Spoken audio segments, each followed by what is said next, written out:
Jaya Radha Madhava Kunja Bihari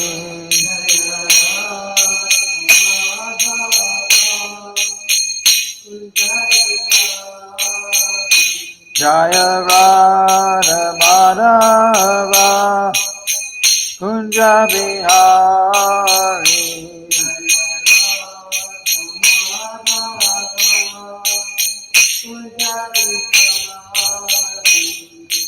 Gopi Jana Ballabha Girivardhari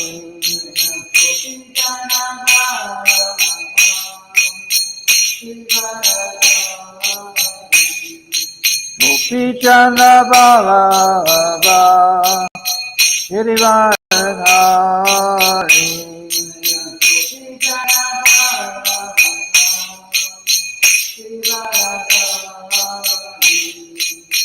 Yashoda Nandana Brajajana Ranjana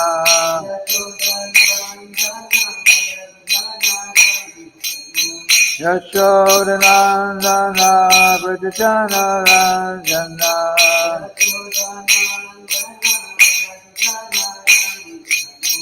Yamuna Tira Vanachari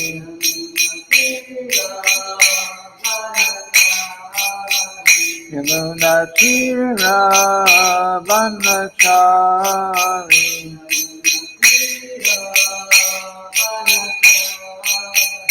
Jaya Radha Madhava Kunja Bihari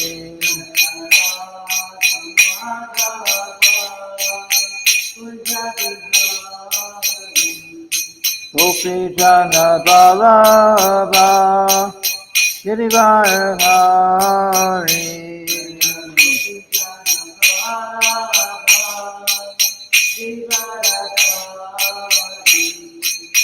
Yashoda Nandana Brajajana Ranjana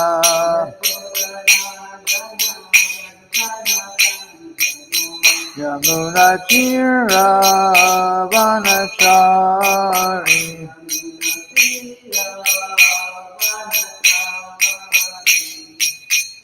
Hare Krishna Hare Krishna Krishna Krishna Hare Hare Hare Rama Hare Rama Rama Rama Hare Hare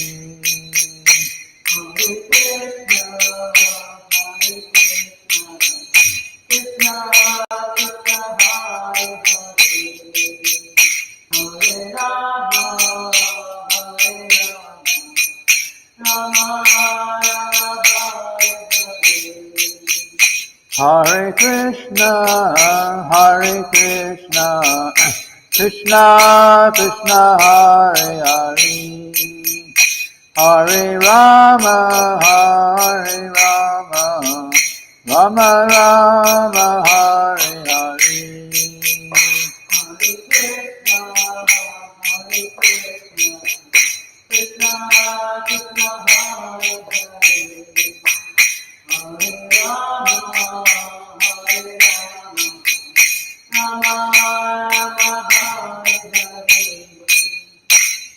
Srila Prabhupada ki jai.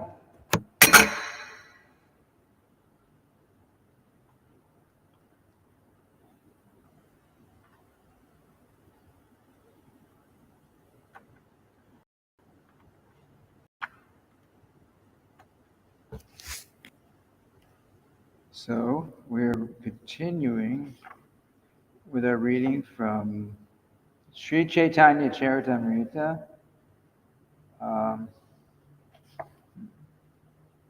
Mark was lost.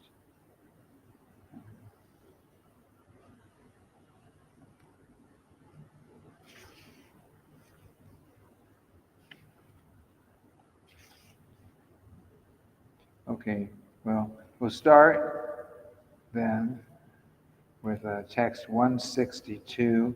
This is Madhya Lila chapter 6, text 162.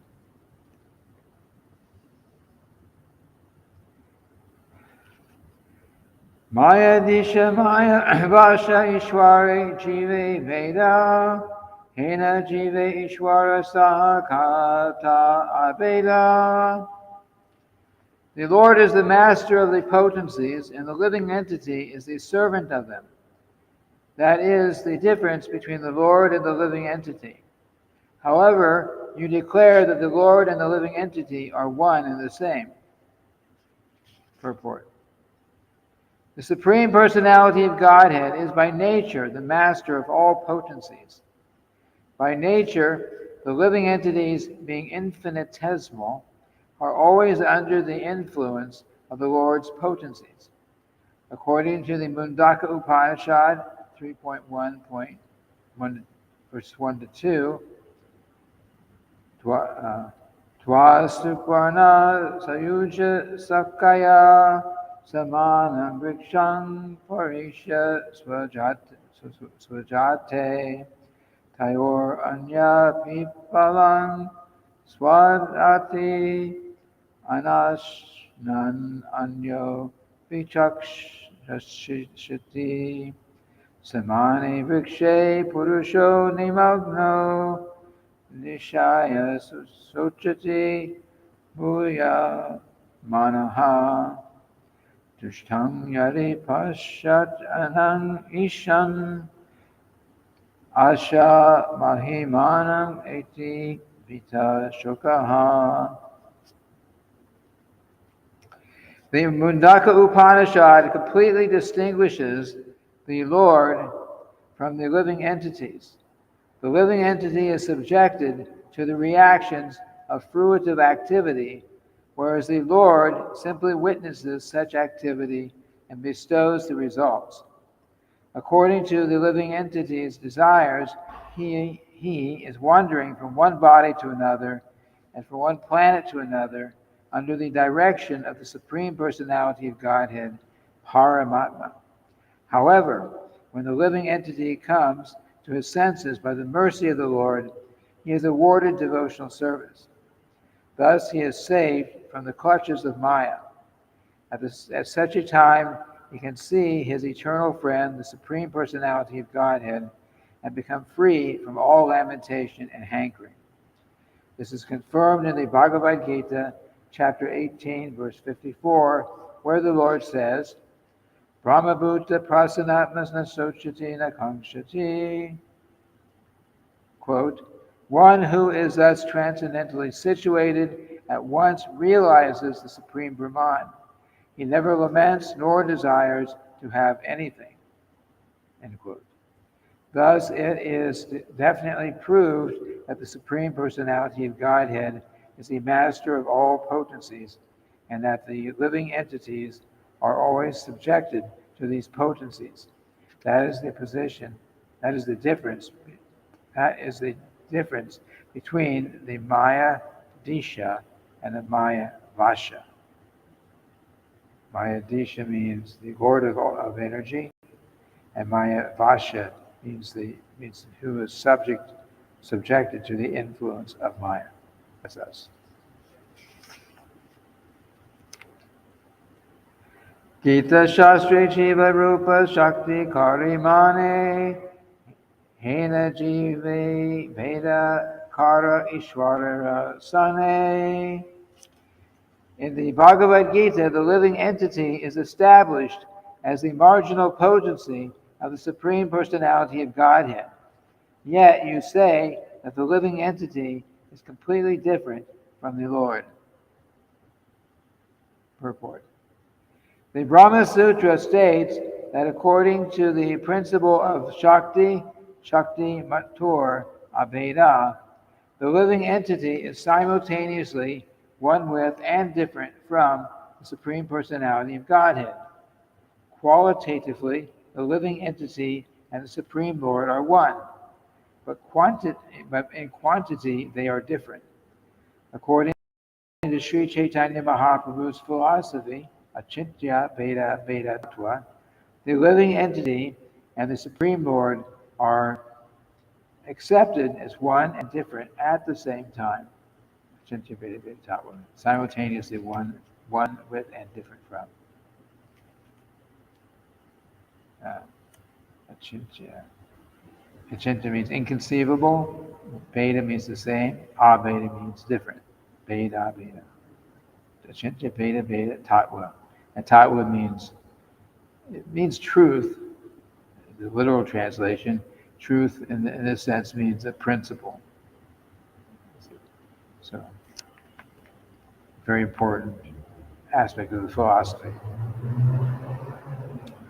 Bhumir apanavo vayu kanmano buddhir evacha ahankara iti yanme pina prakritir ashtada.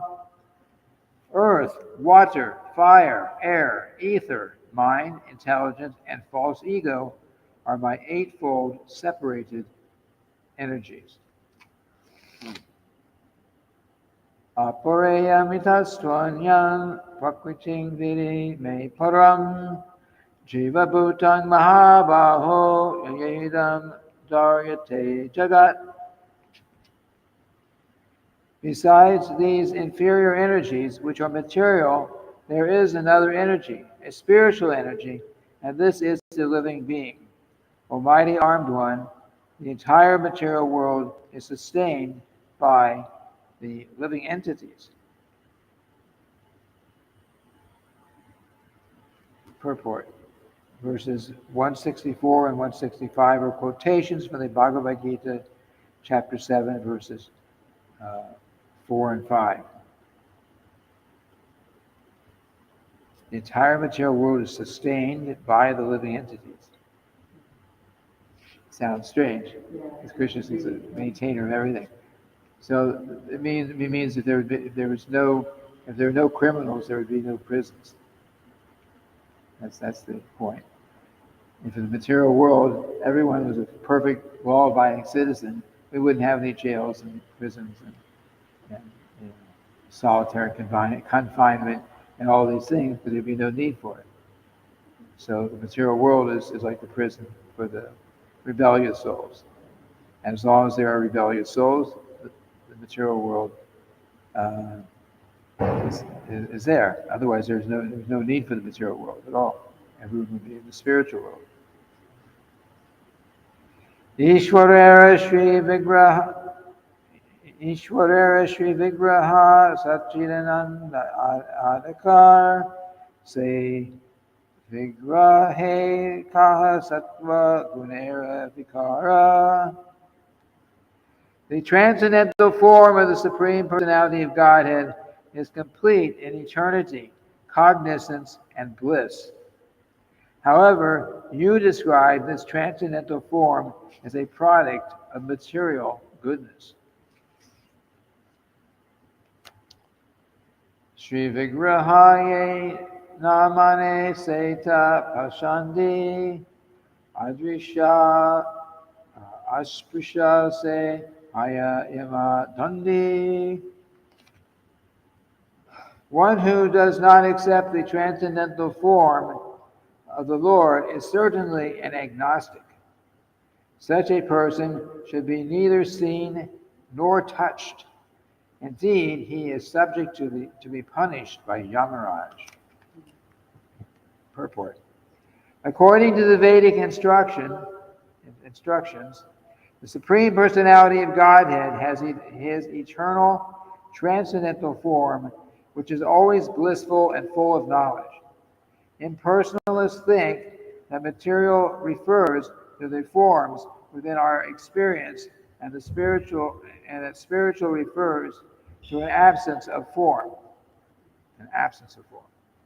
However, one should know that beyond this material nature is another nature which is spiritual.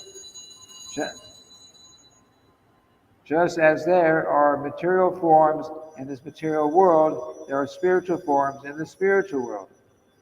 This is confirmed by all Vedic literature. The spiritual forms in the transcendental world have nothing to do with the negative conception of formlessness.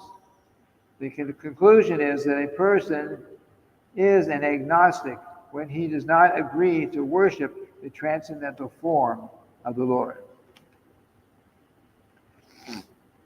Actually, at the present moment, all systems of religion deny the worship of the form of the Lord due to ignorance of his transcendental form.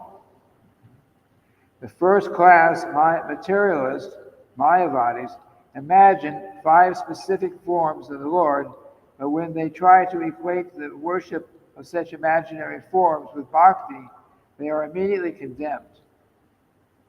Lord Sri Krishna confirms this in the Bhagavad Gita, chapter 7, verse 15, where he says, Namang Duskritino Buddha Prapajante Naradama.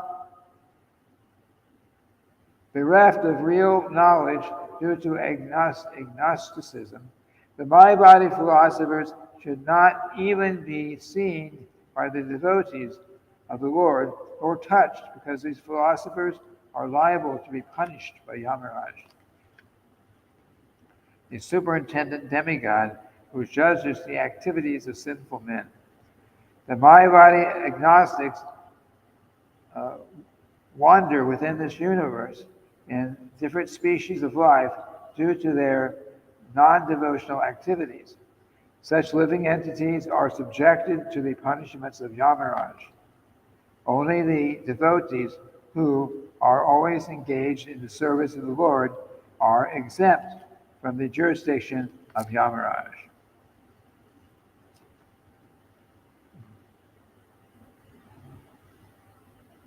Yeah, so no religion, practically speaking, outside of Krishna consciousness, has any understanding about the personal form of the Lord. It's just not there, which is makes it very difficult to develop devotion for someone that you can't see, you can't describe, you can't talk about their actual activities. You can't develop a relationship with someone that's impersonal, but that they don't have knowledge of a personal form of God, so they accept this impersonal conception. But in reality, God has to be bigger and more than any of his creation. He just has to. So if we are people, we have body and heads and arms and legs and personality and social interactions and those kind of things. We are. So how can we have this? And our Creator is there's nothing but some impersonal energy floating around out there. It doesn't even make sense. But due to ignorance, it's assumed that because it's assumed in that way because they don't know better. So if you don't know, you have to speculate. And also there's in every that's a general rule, but in the different material sciences, depending on your belief or not belief or lack of belief in God, or faith or lack of faith in God, then you develop your scientific theories based on whatever your conception of God is. So, for example, in the field of psychology, for one, so there were famous psychologists in the past. Sigmund Freud was definitely a well-known name, but he was an atheist, and his view, there's a branch of psychology called the psychology of religion. Psychology is basically your understanding, studying people and how the mind works and those kind of things. Hare Krishna.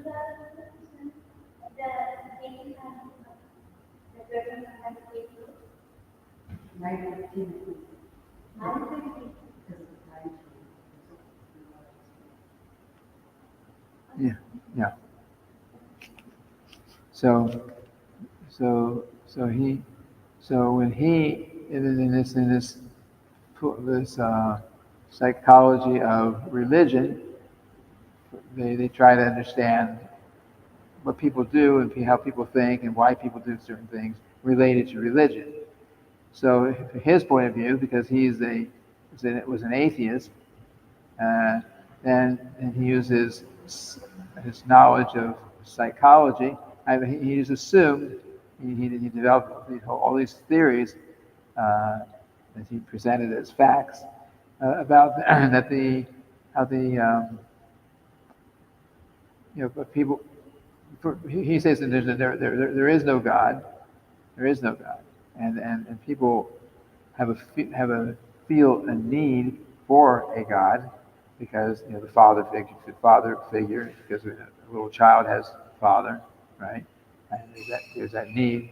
And you grow up, you don't have that father figure, so he assumes, or he theorizes, that therefore people come up with dream up this idea that there's a God uh, who you are going to see as the father figure, and then you just start developing all these rituals and ceremonies and so on that related to that God.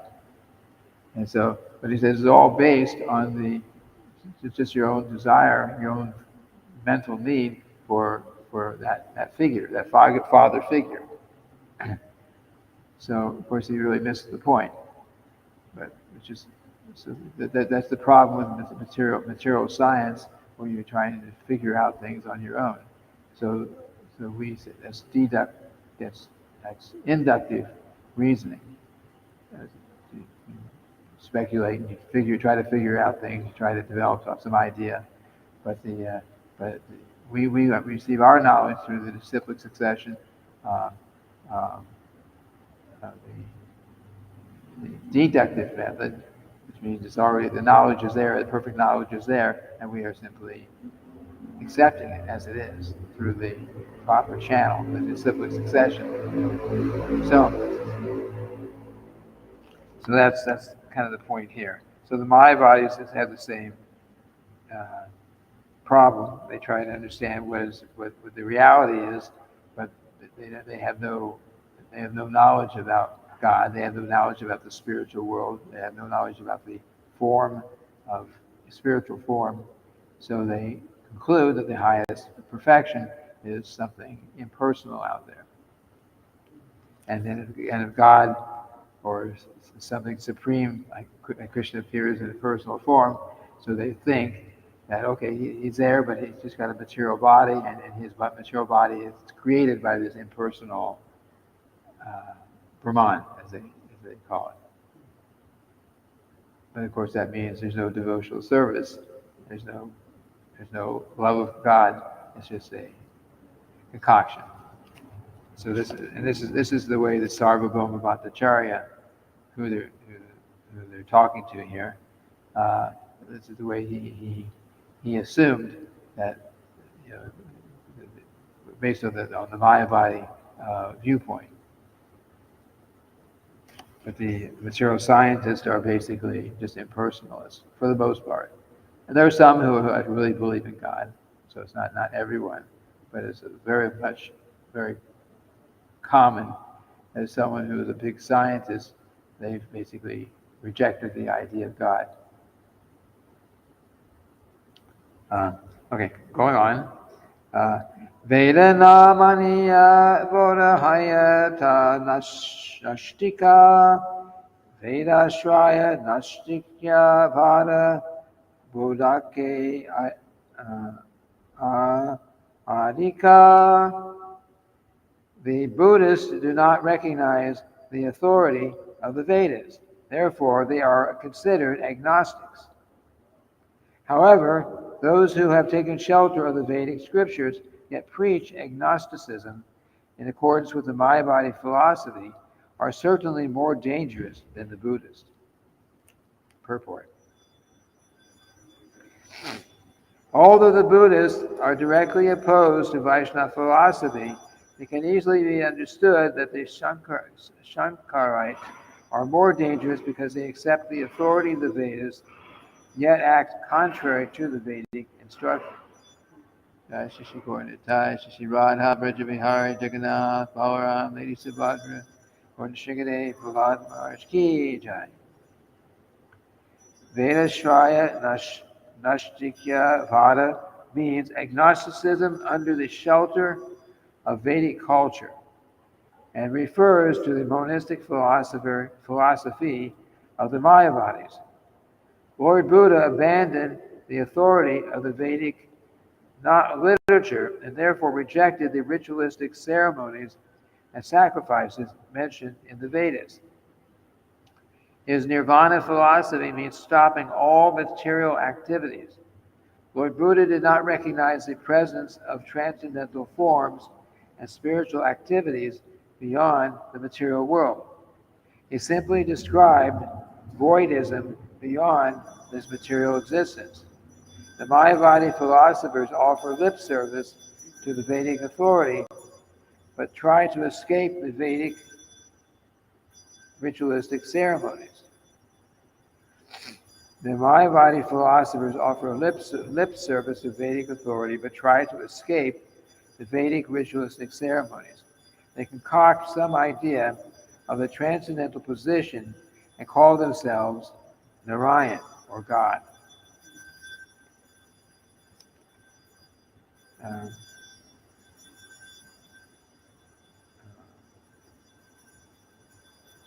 Or God. However, God's position is completely different from their concoction. Such Mayavadi philosophers consider themselves above the influence of karma kanda, fruitive activities, and their reactions. For them, the spiritual world is equated with the Buddhist voidism. There is very little difference between impersonalism and voidism. Voidism can be directly understood, but the impersonalism enunciated by the Mayavadi philosophers is not very easily understandable. Of course, Mayavadi philosophers accept a spiritual existence, but they do not know about the spiritual world and spiritual beings. According to the Srimad Bhagavatam, 10th canto, 2nd chapter, 32nd verse, Ye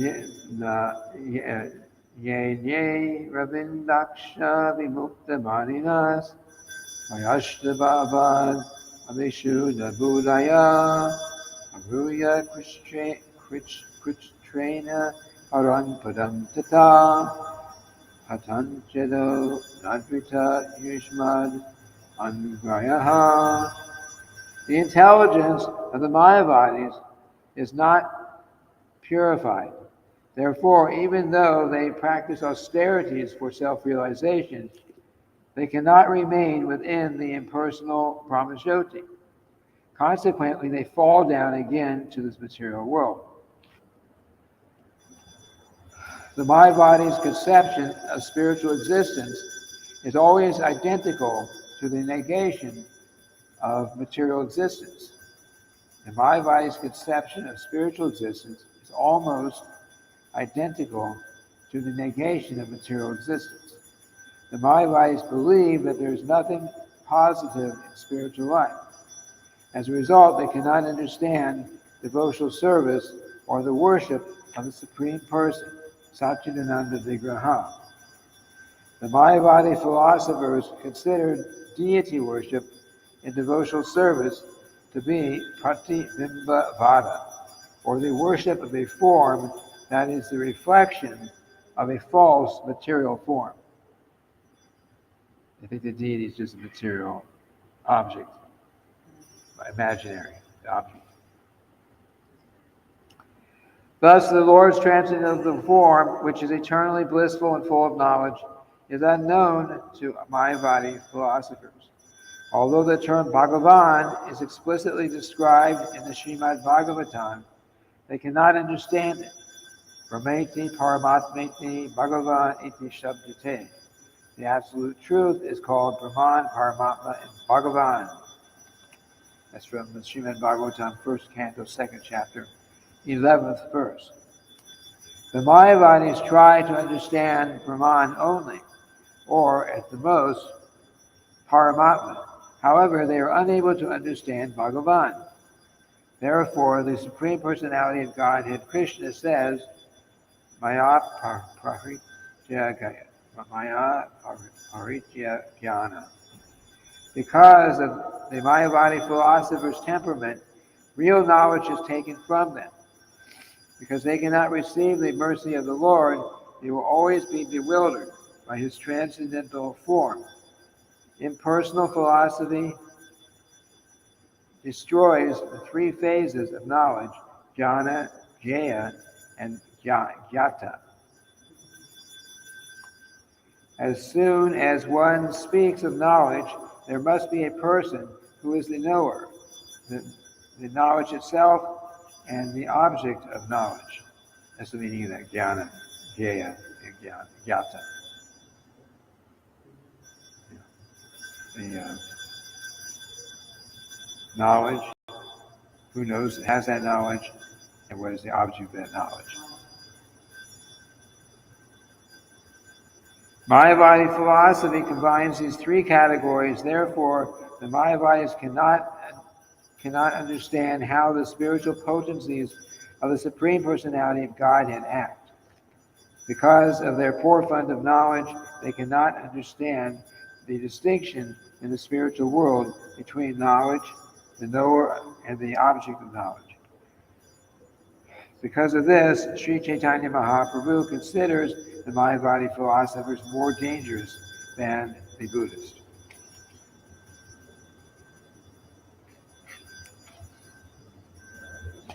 Jivera Nishtara Lage Sutra Kailavyas Mayavadi Vyasa Shunile Haya Sarvananyas. Srila Vyasadeva presented the Vedanta philosophy for the deliverance of the conditioned souls. But if one hears the commentary of Shankaracharya, everything is spoiled. Purport. Factually, the devotional service of the Lord is described in Vedanta Sutra. But the Mayavadi philosophers, the Shankarites, prepared a commentary known as Shariraka Bhasha, in which the transcendental form of the Lord is denied.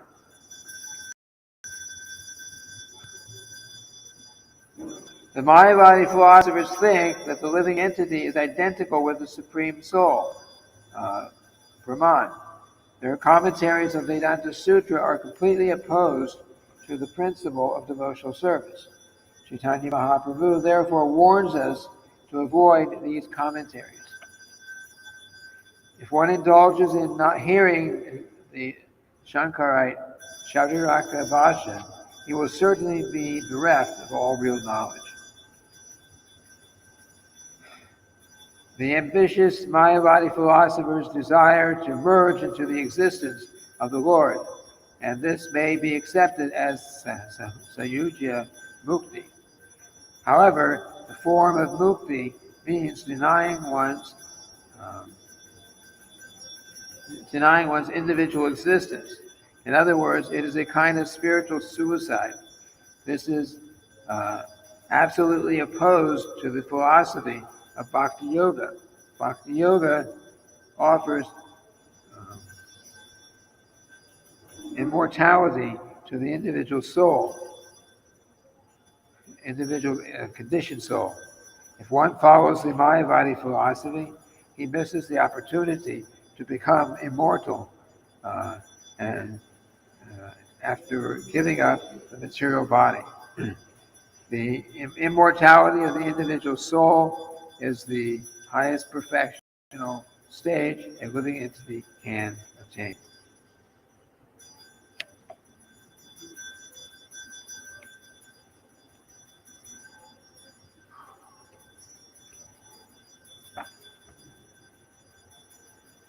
Parinamavada Vyasa Sutrera Samata Achintya Shakti Shwara Jagat Rupe Parinata. The Vedanta Sutra aims at establishing that the cosmic manifestation has come into being by the transformation of the inconceivable potency of the Supreme Personality of Godhead. Purport. For a further explanation of Parinam Vada, refer to Adi Lila, chapter 7, verses 121 to 133. Maniyachi avikrite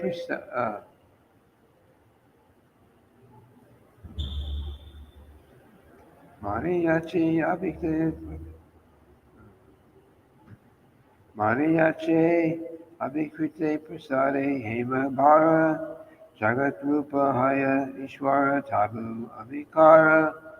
The touchstone, after touching iron, produces volumes of gold without being changed. Similarly, the Supreme Personality of Godhead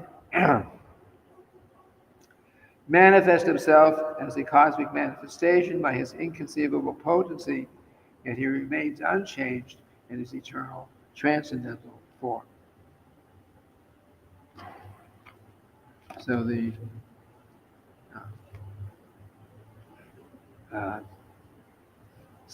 Mayavadis can't really explain, uh, if everything came about from somewhere, how they can't understand how there's a God, a personal God, who's created everything, and that God can still exist, and the things He created can still exist. It doesn't make any sense to them. But Krishna is unlimited, like what they say, and it's said, spiritual mathematics, arithmetic. Spiritual arithmetic is that 1 plus 1 equals 1, and 1 minus 1 equals 1. That's very high mathematics. And what does it mean? It means that Krishna is complete. So if you add anything to Krishna, he was already full, and whatever you've added has already come from him. So you can't really add something new. He doesn't increase. And Krishna is already full, and if you take anything from him, he's still full because Krishna is full, and what you take from him is his energy, but it's still his energy. He's still in control of it. So 1 plus 1 equals 1, and 1 minus 1 equals 1. This is our arithmetic class.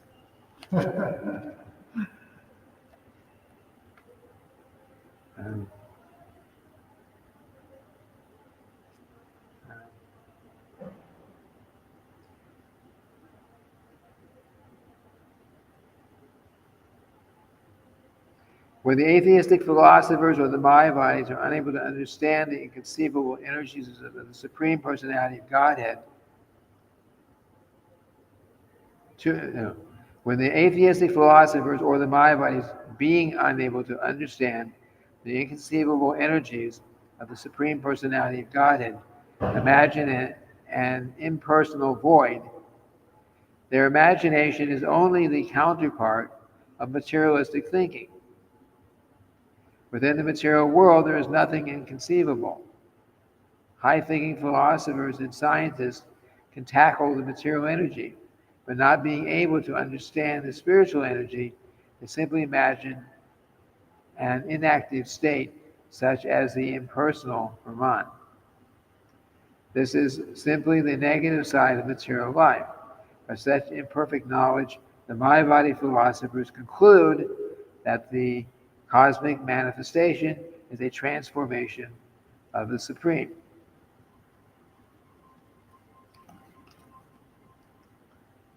Thus, they must necessarily also accept the theory of the illusion of the Supreme, Vivarta Vada.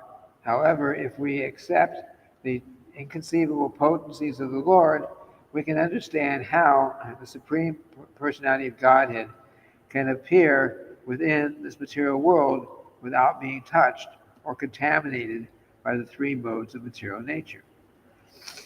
From the Shastras, we learn that there is a stone or a jewel called a touchstone that can transform iron into gold. Although the touchstone turns iron into gold many times, it remains in its original condition. If such a material stone can maintain its inconceivable energy after producing volumes of gold, certainly the Supreme Personality of Godhead can remain in his original Satchidananda form after creating the cosmic world. As confirmed in the Bhagavad Gita, chapter 9, verse 10, he acts only through his different energies. Maya Jakshena Prakriti. Krishna directs the material energy, and that potency works in the material world, in this material world. This is confirmed in the Brahma Samhita, chapter 5, verse 44. Shrishti Stita Pralaya Sadara Sakir Eka Chayeva Yasha Bhuvanani Vivarti Durga Ichan Rupam Api Yena Cha Cheshtate Sa Govindamari Purusham Tamahang Vajami. The Durga Shakti, material energy, acts under the direction of the Supreme Personality of Godhead and the universal creation. Maintenance and destruction are being carried out by the Durga Shakti. Krishna's direction is in the background. The conclusion is that the Supreme Personality of Godhead remains as he is, even though directing his energy, which makes the diverse cosmic manifestation work so wonderfully.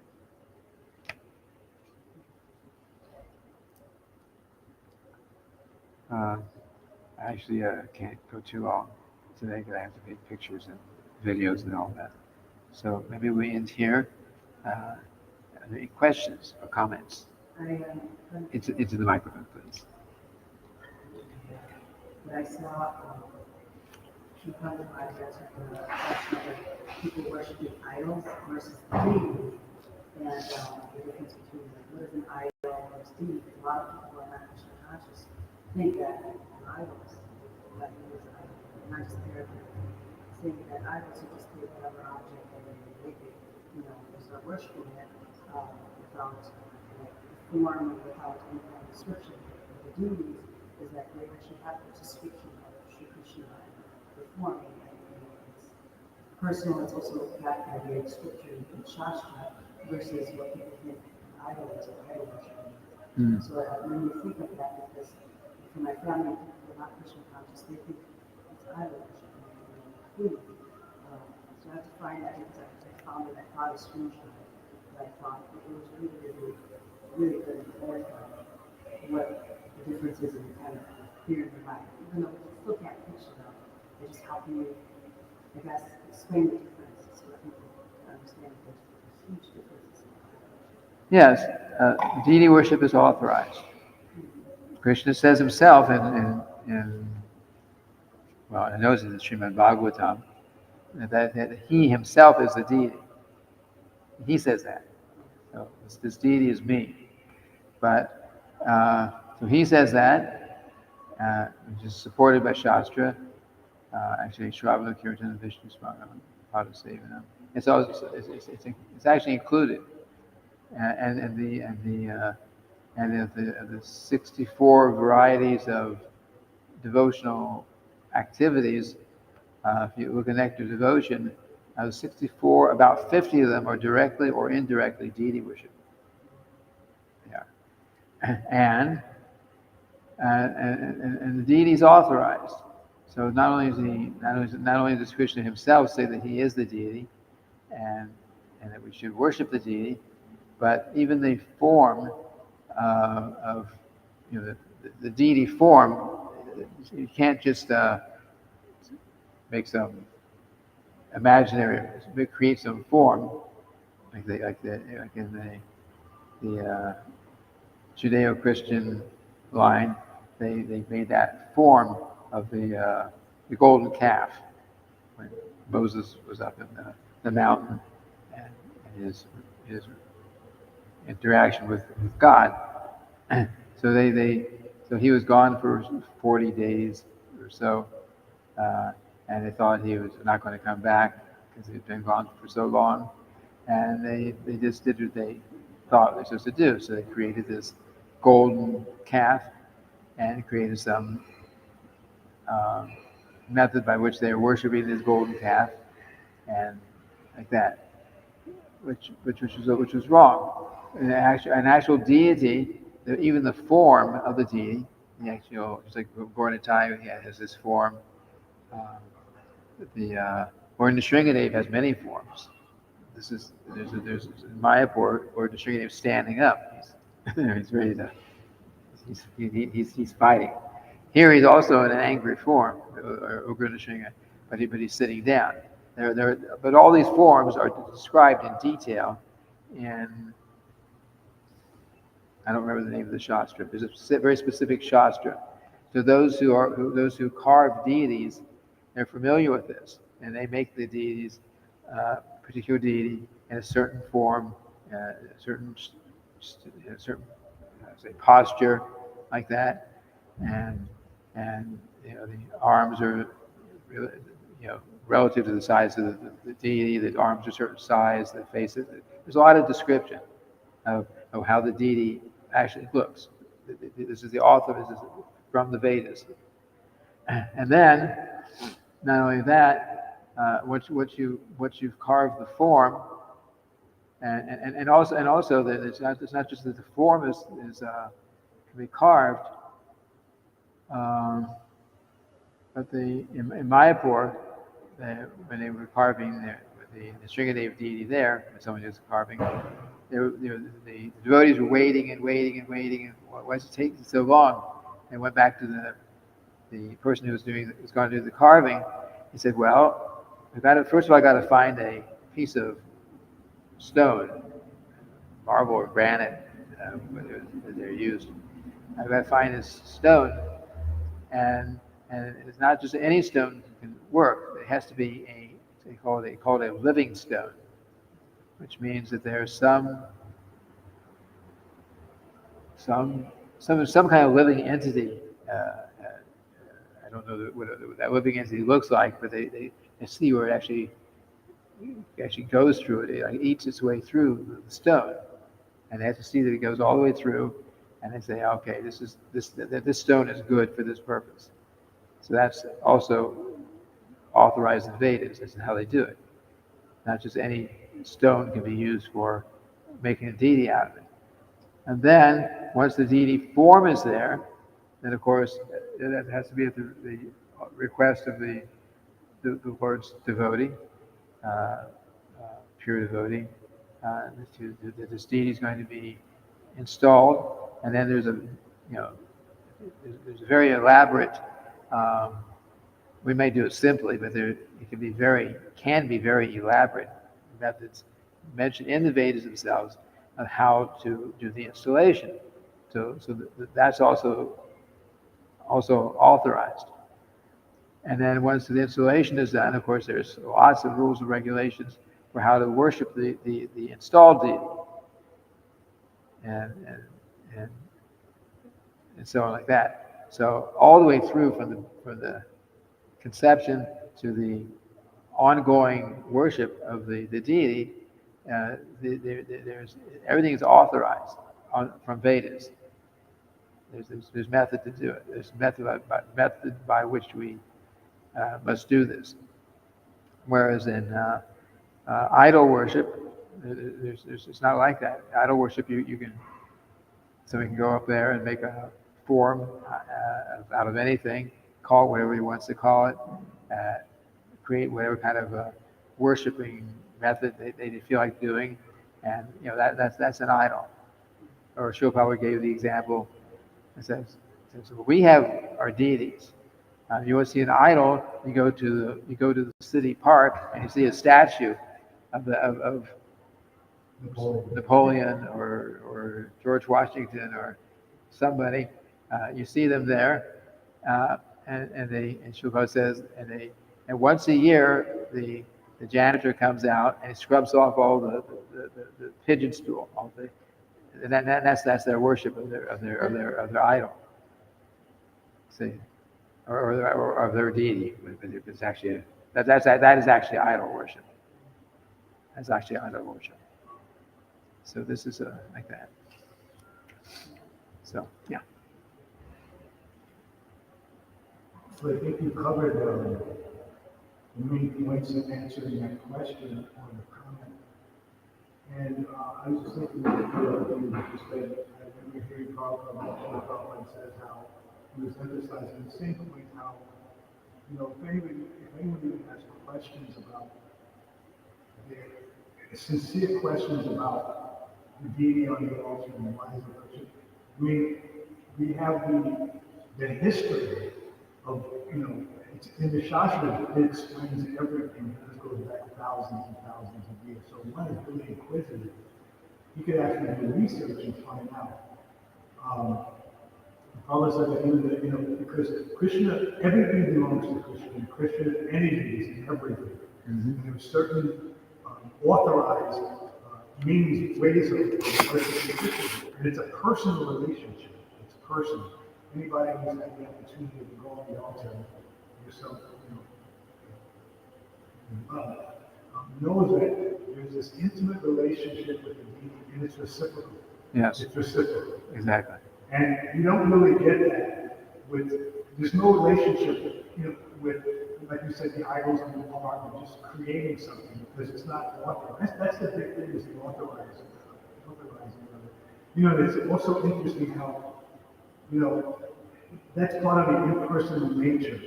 A lot of people say, I'm just going to worship God in my own way. I'll just create and do my own thing. And then another point, even in the Christian religion, there are certain idols and statues that are also authorized in lots of different religions. They are, according to scriptural, it's backed by scripture, it has that tradition.